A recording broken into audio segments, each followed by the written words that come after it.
کبھی کبھی کہ انسان صرف لکھاری نہیں ہوتا، وہ اپنے عہد کی آواز، اپنے اندر کی الجھن اور ایک پورے زمانے کی علامت بن جاتا ہے۔ اور جب بات ہو ڈاکٹر انور سجاد کی تو یہ صرف ادب نہیں رہتا، یہ ایک ذہنی تجربہ بن جاتا ہے۔ السلام علیکم، میں ہوں مدثر قدیر اور آپ دیکھ رہے ہیں فنکار دی پوڈ کاسٹ، اور آج ہم بات کریں گے ڈاکٹر انور سجاد کی۔ ڈاکٹر انور سجاد 27 مئی 1935 کو لاہور میں پیدا ہوئے۔ وہ افسانہ نگار نہیں تھے بلکہ وہ ناول نگار، ڈرامہ نویس، اداکار، رقاص اور مصور بھی تھے۔ ایک ایسا فنکار جس نے زندگی کو صرف لکھا نہیں بلکہ جیا۔ انہوں نے king Edward medical college Lahore سے MBBS کیا اور بعد میں لندن سے DTM&H کی تعلیم حاصل کی، لیکن طب کا پیشہ ان کے فن کے راستے کی آخری منزل نہیں تھا، یہ صرف آغاز تھا۔ ان کا کلینک اندرون لاہور چونا منڈی میں واقع تھا، جہاں وہ اپنے والد کے ساتھ پریکٹس کرتے تھے، لیکن دل ہمیشہ ادب اور تخلیق کی طرف کھینچا رہا۔ وہ بائیں بازو کی طلبہ سیاست سے وابستہ رہے اور بعد میں پاکستان پیپلز پارٹی کے ساتھ بھی منسلک ہوئے۔ ادبی طور پر وہ ترقی پسند تحریک کے مضبوط ستونوں میں شمار ہوتے تھے۔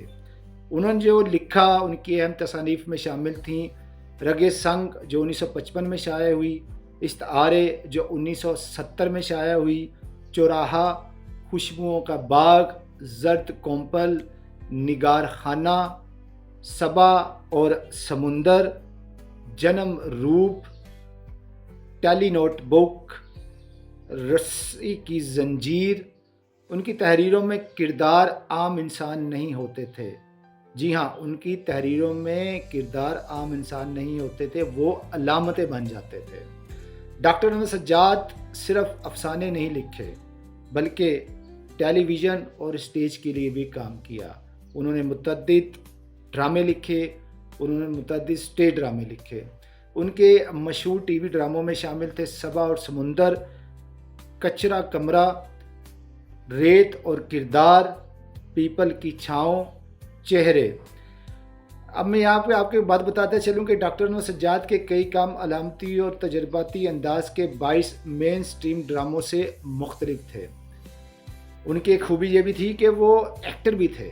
ڈاکٹر انور سجاد نے خود اسکرین پر خاموش مگر گہرا اثر رکھنے والی اداکاری کی۔ انہوں نے متعدد PTV پروڈکشنز میں اداکاری کی، جن میں خاص طور پر صبا اور سمندر، جس میں انہوں نے اس کو لکھا بھی اور اس میں کام بھی کیا۔ اس کے علاوہ مختلف PTV کے تجرباتی ڈرامے، اسٹیج پرفارمنسز جو لاہور آرٹ کونسل میں انہوں نے دیں۔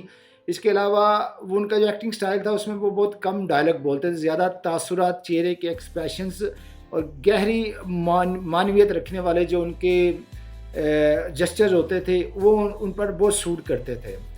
ان کے کردار خود بولتے تھے، وہ ان کرداروں میں سے تھے، وہ ان اداکاروں میں سے تھے جو اسکرین پر ظاہر کم ہوتے تھے اور محسوس زیادہ کیے جاتے تھے۔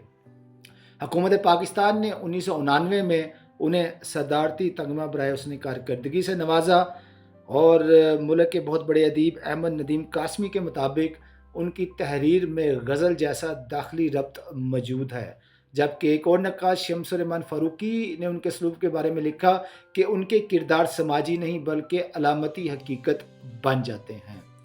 ڈاکٹر انور سجاد کا سب سے بڑا کام یہ تھا کہ انہوں نے ادب کو کہانی نہیں رہنے دیا بلکہ اسے ایک تجربہ بنا دیا، اور ان کے جانے کے بعد بھی ان کا فن یہ سوال چھوڑ جاتا ہے کہ کیا ہم صرف پڑھتے ہیں یا ہم خود کو بھی سمجھتے ہیں۔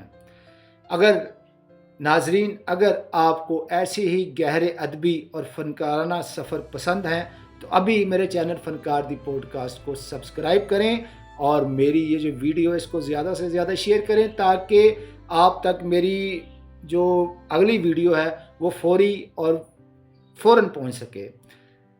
اور کمنٹس میں یہ بھی لکھیے گا کہ آپ کے نزدیک ڈاکٹر انور سجاد کا سب سے طاقتور پہلو کیا تھا، ادب، اداکاری یا علامتی سوچ۔ اسی کے ساتھ مجھے مدثر قدیر کو فنکار دی پوڈ کاسٹ سے دیجیے اجازت، فی امان اللہ۔